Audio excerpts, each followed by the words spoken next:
I've been able to talk with analysts and experts, including yourself from the FDD, since October 7th on.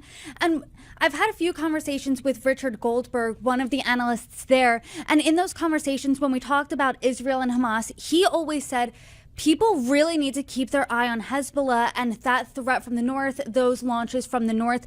Hezbollah is a big threat. You're saying they're the varsity team there.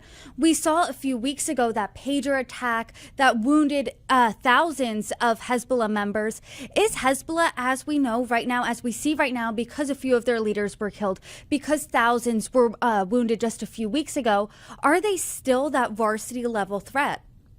It's a great question. You know, at our Center on Military and Political Power here that I lead, me and some colleagues published a piece a few months back doing a deep dive, if you will, on Hezbollah's arsenal of rockets, mortars, missiles, drones, their systematic use of human shields and terror tunnels. And there is absolutely no question that Hezbollah is far more capable than Hamas. So when you look at some of the challenges that the IDF had in Gaza, overall, I'd say the IDF performed very, very well in Gaza. But even there, they had some challenges and took some casualties.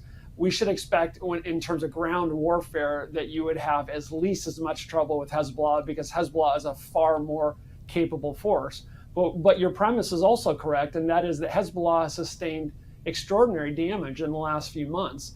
This escalating tit for tat between Israel and Lebanon, I'd say Jerusalem has used to great effect.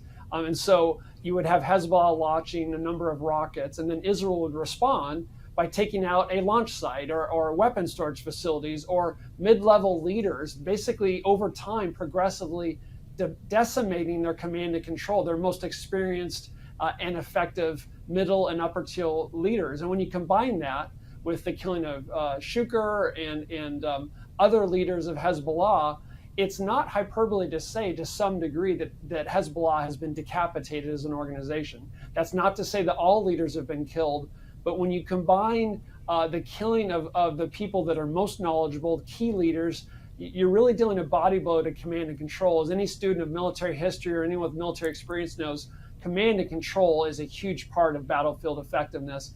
And when you combine with that some portion of Hezbollah's arsenal has been taken off the battlefield. I've seen estimates that as much of half has been taken off. That strikes me as maybe a little exaggerated. But pre-war, and according to our research and the research of others, Hezbollah had somewhere between 150,000 and 200,000 mortars, rockets, and missiles. Now, if they, in just a single day, launched a fraction of those, that would be far worse than anything Israel has confronted in recent years from the Gaza Strip, whether it be Hamas or Palestinian Islamic Jihad. So the bottom line is Hezbollah is Tehran's most capable terror proxy, but they are severely degraded because of what Israel's been doing over the last few months and weeks, and particularly the last few weeks.